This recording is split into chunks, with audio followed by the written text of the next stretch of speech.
नमस्कार। आज हम राजस्थान मॉडर्न हिस्ट्री के अंदर नया टॉपिक स्टार्ट कर रहे हैं। राजस्थान में जनजातीय आंदोलन। राजस्थान की जनजातियों में भील, मीणा, सहरिया, गरासिया आदि प्रमुख हैं। राजपूत राज्यों की स्थापना से पूर्व मेवाड़, बागड़, ढूंढा तथा हाड़ौती क्षेत्र में इन जनजातियों के छोटे छोटे स्वतंत्र राज्य थे। राजपूतों ने छल और बल से इनके राज्यों पर अधिकार कर लिया। ये लोग जंगलों में जाकर बस गए और अवसर मिलने पर राजपूतों पर हमला करते रहते थे। 15वीं शताब्दी में राजपूतों और जनजातियों में मेलजोल बढ़ा और वे राजपूत राज्यों की रक्षा करने में ही जीवन की सार्थकता समझने लगे। महाराणा प्रताप को भीलों का काफ़ी सहयोग मिला। मेवाड़ के राज चिन्ह में पूंजा भील को स्थान मिलना इनकी राज्य भक्ति का प्रमाण है। जयपुर राज्य में राजा के राज्याभिषेक के समय मीणा लोग ही अपने खून से राज तिलक करते थे। धीरे धीरे ये जातियां अन्य जातियों से अलग थलग पड़ गईं तथा सामाजिक एवं आर्थिक रूप से पिछड़ गईं। उन्हें वनवासी, आदिवासी और कहीं कहीं तो जरायाम पेशा जातियों की संज्ञा दी जाने लगी। अंग्रेजी काल में देश के अन्य हिस्सों की तरह राजस्थान में भी जागीरदारों और साहूकारों ने समान रूप से इन जातियों का शोषण किया। 19वीं शताब्दी के अंतिम दशकों में इन जातियों की स्थिति में सुधार के लिए कुछ जनसेवक पैदा हुए, जिन्होंने इन जातियों में जागृति उत्पन्न की। पहला पॉइंट है भील आंदोलन। दक्षिण पश्चिम राजस्थान में मेवाड़, डूंगरपुर, बांसवाड़ा और सिरोही क्षेत्र में भील जनजाति का बाहुल्य रहा है। मेवाड़ में मराठा हस्तक्षेप के दौरान महाराणा की शक्तिहीनता स्पष्ट हो गई थी, जिसका लाभ उठाकर बोमट प्रदेश के भील सरदारों भूमियों ने लूटमार का जीवन व्यतीत करना शुरू कर दिया था। भील मुखिया, जिसे गमेती कहते हैं, मार्गों की रक्षा करने के लिए बोलाई नामक कर तथा गांवों की चौकीदारी करने के बदले लोगों से चौकीदारी कर वसूल करने लगे। भील जंगल की उपज पर भी अपना जन्मसिद्ध अधिकार मानते थे। महुआ से शराब बनाना एवं उसका उपयोग भी स्वतंत्र रूप से करते रहे थे। इनका सामाजिक जीवन अंधविश्वासों एवं तंत्र मंत्र से पूर्ण था, मगर ऐसी स्थिति में भी खुश रहकर ये अर्ध स्वतंत्र जीवन व्यतीत करते थे। अपने परंपरागत अधिकारों एवं जीवन में किसी प्रकार का हस्तक्षेप इन्हें पसंद नहीं था। 1818 ईस्वी में मेवाड़ द्वारा अंग्रेजी संरक्षण स्वीकार कर लेने के पश्चात पॉलिटिकल एजेंट कर्नल टॉड ने बोमट क्षेत्र पर नियंत्रण स्थापित करने का प्रयास किया। उसने भीलों को बोलाई कर वसूल करने से रोकने की भी कोशिश की। इस पर 1823 ईस्वी में भीलों ने विद्रोह कर दिया, जिसे सैनिक शक्ति से दबा दिया गया। भील क्षेत्रों में स्थायी शांति की स्थापना करने के लिए 1841 ईस्वी में खेरवाड़ा में मेवाड़ भील कोर की स्थापना की गई। 1857 ईस्वी की क्रांति के बाद अंग्रेज सरकार की सलाह अनुसार मेवाड़ राज्य ने बोमट के भील क्षेत्र में प्रशासनिक परिवर्तन किए। भीलों को वन संबंधी अधिकारों से वंचित कर दिया। पहाड़ी क्षेत्र में खेती करने एवं लकड़ी एकत्र करने पर भी कर लगा दिया गया। भील क्षेत्र में चौकियां स्थापित करने से सामान्य उपयोग की वस्तुएं भी महंगी हो गई। राज्य ने भीलों द्वारा शराब बनाने पर रोक लगा दी। भीलों के सामाजिक जीवन में भी हस्तक्षेप किया गया। डायन प्रथा पर रोक लगाने से भील समाज में असंतोष व्याप्त हो गया और इसी दौरान 1881 ईस्वी में भील क्षेत्रों में जनगणना कार्य के दौरान फैली अफवाहों से कि मोटी महिला मोटे पुरुष को और दुबली महिला दुबले पुरुषों को दी जाएगी, भील उत्तेजित हो गए। 1881 ईस्वी में भीलों ने नवीन व्यवस्था के विरुद्ध विद्रोह किया, जिन्हें राजकीय सेना की सहायता से दबा दिया गया। भील क्षेत्र में शांति स्थापित करने और भविष्य में भील विद्रोहों को रोकने के लिए उन्हें अनेक प्रकार की रियायतें भी दी गईं तथा शक्ति का प्रयोग करके भी उन्हें शांति व्यवस्था बनाए रखने के लिए बाध्य किया गया। गोविंद गिरी के नेतृत्व में भील आंदोलन। भीलों के मसीहा गोविंद गिरी का जन्म 1858 ईस्वी में डूंगरपुर के पासिया बेड़सा गांव में एक बंजारा परिवार में हुआ था। युवा अवस्था में ही पत्नी एवं पुत्रों की मृत्यु ने उन्हें अध्यात्म की ओर मोड़ दिया और वे सन्यासी बन गए। वे कोटा, बूंदी, अखाड़े के साधु राजगिरी का शिष्य बना तथा बेड़सा गांव में अपनी धुनी स्थापित कर आसपास के क्षेत्रों के भीलों को आध्यात्मिक शिक्षा देना प्रारंभ कर दिया। गोविंद गिरी पर दयानंद सरस्वती एवं 1857 ईस्वी की क्रांति का भी प्रभाव था। उसने अपने उपदेशों में समाज एवं धर्म सुधार कार्यों को प्राथमिकता दी। गोविंद गिरी ने भीलों को शराब एवं मांस का सेवन न करने, हत्या एवं व्यभिचार न करने, धन लोलुप न बनने, माता पिता की आज्ञा मानने, झूठी गवाही न देने एवं एक ईश्वर में आस्था रखने की शिक्षा दी। गोविंद गिरी ने भीलों को संगठित करने एवं उनमें सामाजिक व राजनीतिक चेतना जागृत करने के लिए 1905 ईस्वी में सम सभा, चूँकि डॉक्टर गोपीनाथ शर्मा ने सम सभा की स्थापना 1883 ईस्वी माना है, जबकि DRRP व्यास ने 1905 ईस्वी माना है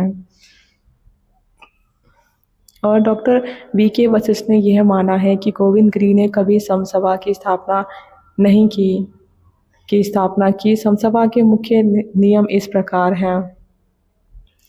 पहला है कि शराब ना पीना, दूसरा चोरी और लूटमार ना करना, तीसरा है डकैती नहीं करना, चौथा है गांव-गांव में स्कूल खोलना, पांचवा है नित्य स्नान, ईश्वर पूजा एवं तथा हवन करना, छठा है पिछड़ी जातियों की आर्थिक स्थिति सुधारना और सातवां है आपसी विवादों के फैसले पंचायतों में करना और अदालत में ना जाना। आठवां पॉइंट है कि बेगार नहीं करना और अन्याय का विरोध करना। 9वां पॉइंट है स्वदेशी वस्त्रों का प्रयोग करना। भीलों में सामाजिक सुधार कार्यों के कारण गोविंद गिरी बांसवाड़ा, डूंगरपुर एवं गुजरात के भील क्षेत्रों में लोकप्रिय हो गया। भीलों ने जागीरदारों एवं राज्य कर्मचारियों की भेंट बेकार करना बंद कर दिया, जिससे जागीरदार एवं शासक चिंतित हो गए। उन्होंने भीलों की समस्याओं का समाधान करने के स्थान पर उन्हें सख्ती से कुचलने का प्रयास किया। भीलों ने भी शासकीय अत्याचारों के विरुद्ध संगठित होना शुरू कर दिया। 1910 ईस्वी में गोविंद गिरी के नेतृत्व में ईडर में पालपट्टा के ठाकुर के विरुद्ध भीलों ने आंदोलन किया। ठाकुर ने भीलों की अनेक मांगों को मानकर उनसे समझौता कर लिया और इससे भीलों में अपने अधिकारों एवं शोषण के विरुद्ध संघर्ष करने की भावना उत्पन्न हुई और 1911 ईस्वी में गोविंद गिरी ने बेड़सा में भगत पंथ की स्थापना की। उसने भीलों में धार्मिक जागृति के साथ साथ उन्हें जागीरदारों के शोषण के विरुद्ध भी तैयार करना शुरू किया। भील बाहुल्य गांव में दूनियां स्थापित की गई और उनकी सुरक्षा के लिए कोतवालों की नियुक्ति की गई। कोतवाल इनके पारस्परिक विवादों का निपटारा करते थे। गांवों में भील पंचायतों की स्थापना की गई। बेड़सा भील गतिविधियों का केंद्र बन गया। आसपास के गांवों के भील प्रतिनिधि बेड़सा पहुंचकर गोविंद गिरी से सलाह मशविरा किया करते थे। अप्रैल 1913 ईस्वी में डूंगरपुर राज्य ने गोविंद गिरी को गिरफ्तार कर लिया, मगर 3 दिन बाद उन्हें मुक्त करते हुए डूंगरपुर राज्य की सीमा से बाहर जाने के आदेश दिए। गोविंद गिरी ईडर राज्य में चला गया, मगर जब वहां की सरकार ने भी उसे गिरफ्तार करना चाहा तो उसने बांसवाड़ा और सूद राज्यों की सीमा पर स्थित मानगढ़ पहाड़ी को अपना मुकाम बनाया। अक्टूबर 1913 में गोविंद गिरी ने भीलों को मानगढ़ पहाड़ी बांसवाड़ा जिले में एकत्र होने का संदेश भेजा। संदेश मिलते ही भील रसद एवं शस्त्र लेकर मानगढ़ पहाड़ी पर एकत्र होने लगे। भीलों की इन गतिविधियों से बांसवाड़ा एवं ईडर राज्यों के शासक भयभीत हो गए। उन्होंने ईजीजी से गोविंद गिरी को गिरफ्तार करने एवं भीलों के संगठन को समाप्त करने का आग्रह किया। अतः 10 दिसंबर 1913 तक Mewar Bhil core, Rajput regiment, Wellesley rifles एवं जाट रेजिमेंट के सैनिकों ने मानगढ़ पहाड़ी को चारों ओर से घेर लिया। अंग्रेज अधिकारी गोविंद गिरी से मिलना चाहते थे। अतः 12 नवंबर 1913 को गोविंद गिरी ने अपने प्रतिनिधियों के हाथों एक पत्र अंग्रेज अधिकारियों के पास भेजा, जिनमें निम्न मांगे थीं। पहला, गोविंद गिरी की धुनियों को पुनः स्थापित किया जाए। दूसरा, उसके शिष्यों को दर्शनार्थ आने से नहीं रोका जाए। तीसरा, भीलों से बैठ बेगार नहीं ली जाए। चौथा पॉइंट है कि भीलों को जंगल की उपज निःशुल्क प्राप्त करने का अधिकार पुनः दिया जाए। 5वां पॉइंट है भू राजस्व पुरानी प्रथा के अनुसार ही वसूला जाए। 6 पॉइंट है भीलों का उत्पीड़न नहीं किया जाए। अंग्रेज अधिकारियों ने गोविंद गिरी की मांगों पर विचार करने का आश्वासन दिया, मगर इससे पहले उन्होंने भीलों को तितर-बितर होने के आदेश दिए। लेकिन भील अपनी मांगे माने जाने तक वहां से हटने को तैयार नहीं थे। अतः 17 नवंबर 1913 को अंग्रेजी सेना ने मानगढ़ पहाड़ी पर आक्रमण कर दिया। भीलों ने साहसपूर्ण मुकाबला किया, मगर भयंकर नरसंहार के बाद उन्होंने आत्मसमर्पण कर दिया। 1500 व्यक्ति मारे गए। सरकारी रिकॉर्ड के अनुसार 100 व्यक्ति मारे गए। गोविंद गिरी को गिरफ्तार करके अहमदाबाद भेज दिया गया। समसभा को अवैध घोषित कर दिया गया। अंग्रेजी सेना ने सख्ती से भीलों को कुचलने, भील क्षेत्रों में आतंक स्थापित कर दिया। गोविंद गिरी को विशेष न्यायालय ने मौत की सजा सुनाई, लेकिन अहमदाबाद उच्च न्यायालय ने उसकी सजा को आजीवन कारावास में परिवर्तित कर दिया। गोविंद गिरी को सजा पूरी होने से पूर्व ही 7 वर्ष बाद 1920 ईस्वी में जेल से रिहा कर दिया, लेकिन उस पर बांसवाड़ा, डूंगरपुर, कुशलगढ़, सूत एवं ईडर राज्यों में जाने का प्रतिबंध लगा दिया गया। उसने अपना शेष जीवन गुजरात के झालोद नामक स्थान पर व्यतीत किया। यद्यपि गोविंद गिरी के नेतृत्व में भील आंदोलन को सफलता नहीं मिली, लेकिन इसके दूरगामी परिणाम निकले। उसने भीलों में भी चेतना जागृत की। वह दमन के बावजूद समाप्त नहीं हुई। राज्यों को अपने क्षेत्रों में भीलों की मांगें माननी पड़ी और उनसे लिए जाने वाले लगान, लाल बाग व बेगार में छूट दी गई। पुलिस अधिकारियों व जागीरदारों को भीलों के साथ अच्छा व्यवहार करने के निर्देश दिए गए। भीलों ने सामाजिक कुरीतियों को काफ़ी सीमा तक दूर करके नए जीवन की शुरुआत की। मोतीलाल तेजावत के नेतृत्व में भील आंदोलन। गोविंद गिरी की गिरफ्तारी एवं दमन चक्र के कारण भील आंदोलन कुछ समय के लिए दब गया।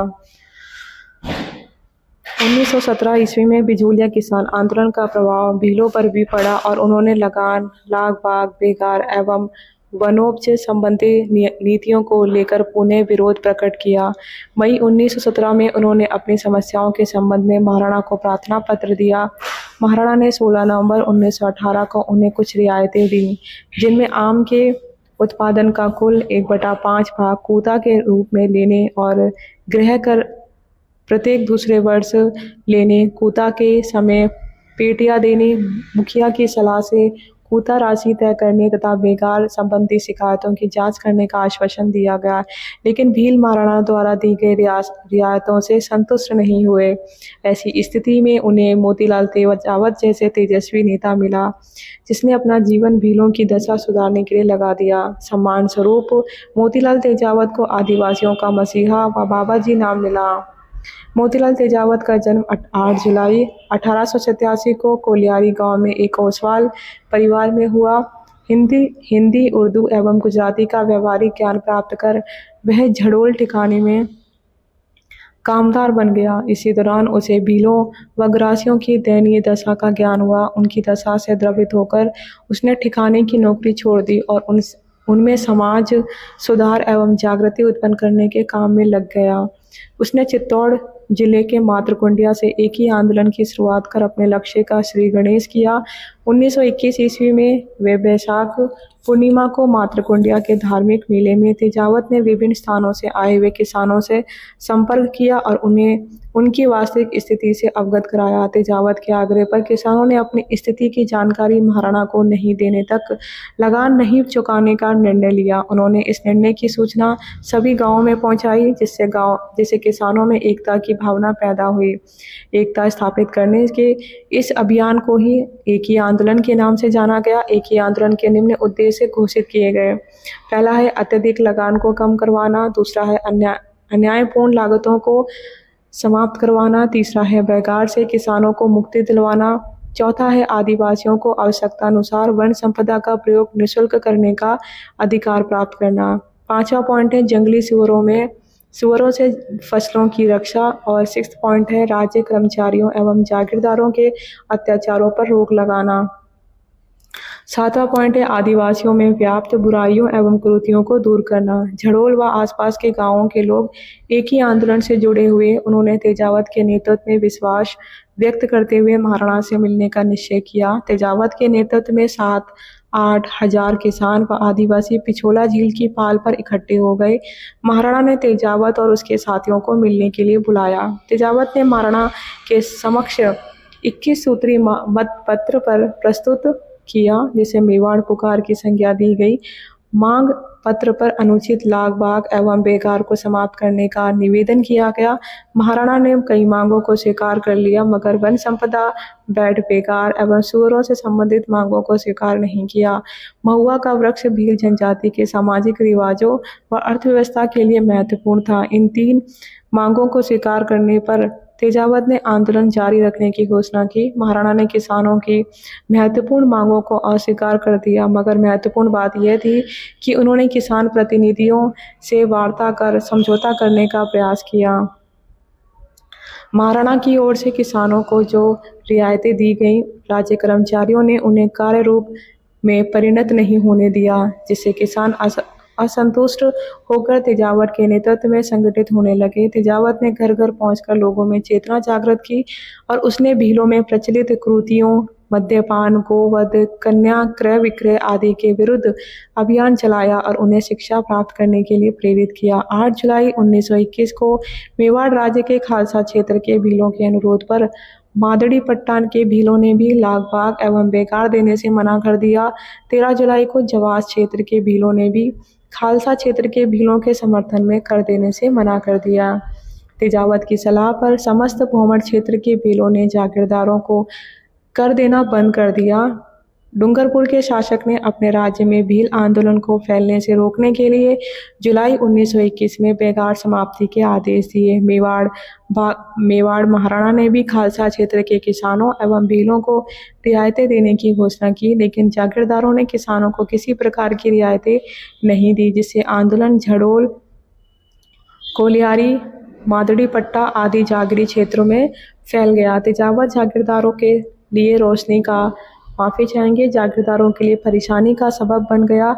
अतः 19 अगस्त 1921 को झड़ोल ठाकुर ने भीलों को भड़काने के आरोप में तेजावत को गिरफ्तार कर लिया। तेजावत की गिरफ्तारी की सूचना मिलने पर आसपास के गांवों के लगभग 7,000 भील झड़ोल में एकत्रित हो गए, जिससे घबराकर जागीरदार ने तेजावत को मुक्त कर दिया। 1 अक्टूबर 1921 को पांडरवा के भील भी इस आंदोलन से जुड़ गए। मोतीलाल तेजावत ने उदयपुर में महकमा खास की भीलों की ओर से एक शिकायती पत्र प्रस्तुत किया, जिसमें भ्रष्ट नौकरशाही, प्रचलित भूमिकर व्यवस्था, बेगार और सूअरों के उत्पात को रोकने की मांग की गई। महकमा खास ने इन शिकायतों के निवारण का आश्वासन दिया, लेकिन मात्र आश्वासन से भील किसान संतुष्ट नहीं हुए। उन्होंने लगान चुकाना बंद कर दिया, बिना अनुमति के सूअरों को मारा तथा आरक्षित वनों में पशु चराना शुरू कर दिया।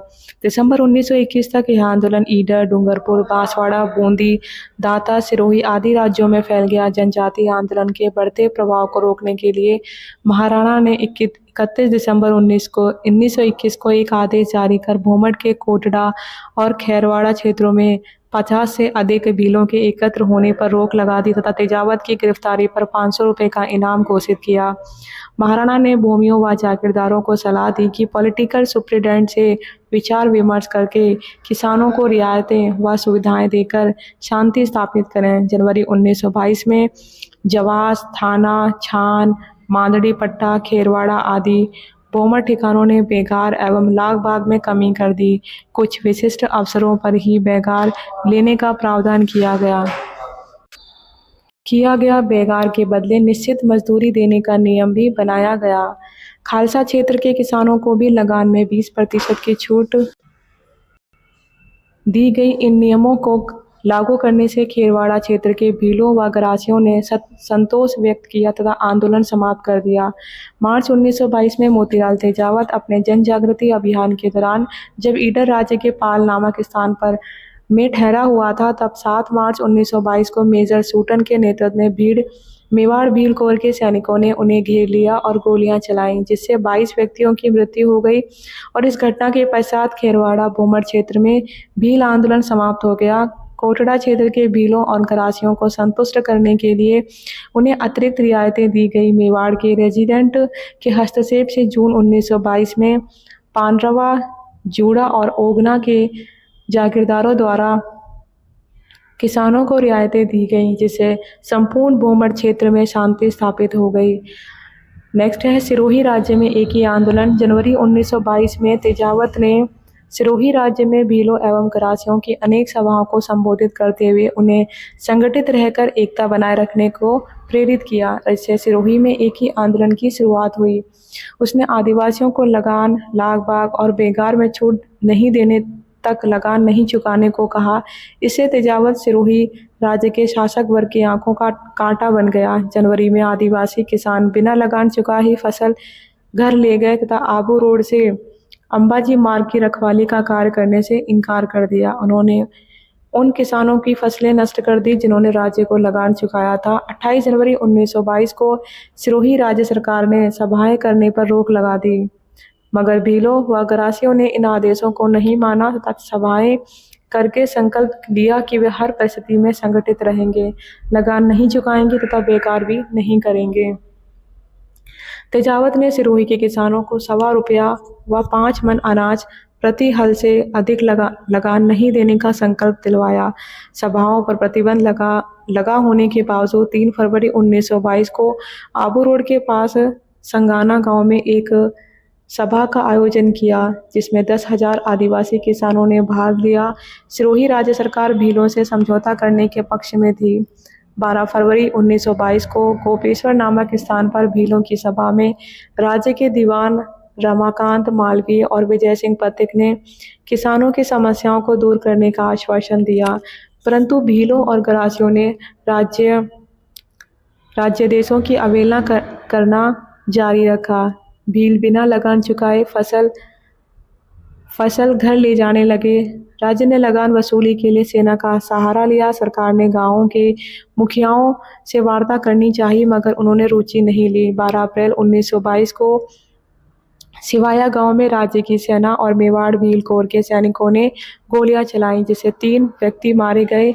गांव को आग के हवाले कर दिया गया।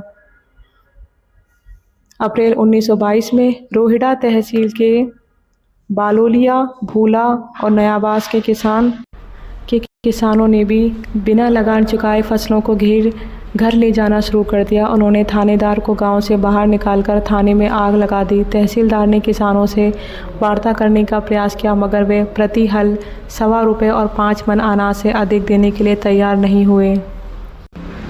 राज्य सरकार ने किसानों को लगान एवं बकाया राशि चुकाने को कहा, वरना सैन्य कार्यवाही की चेतावनी दी। आदिवासी किसानों ने राज्य की चेतावनी की परवाह नहीं की। अतः 5 से 6 मई 1922 को राज्य की सेना और मेवाड़ भील कोर की टुकड़ी ने बालोलिया और भूला गांवों को घेर लिया। गांव में आग लगा दी और किसानों पर गोलियां चलाईं, जिससे 11 व्यक्ति मारे गए और कई घायल हुए।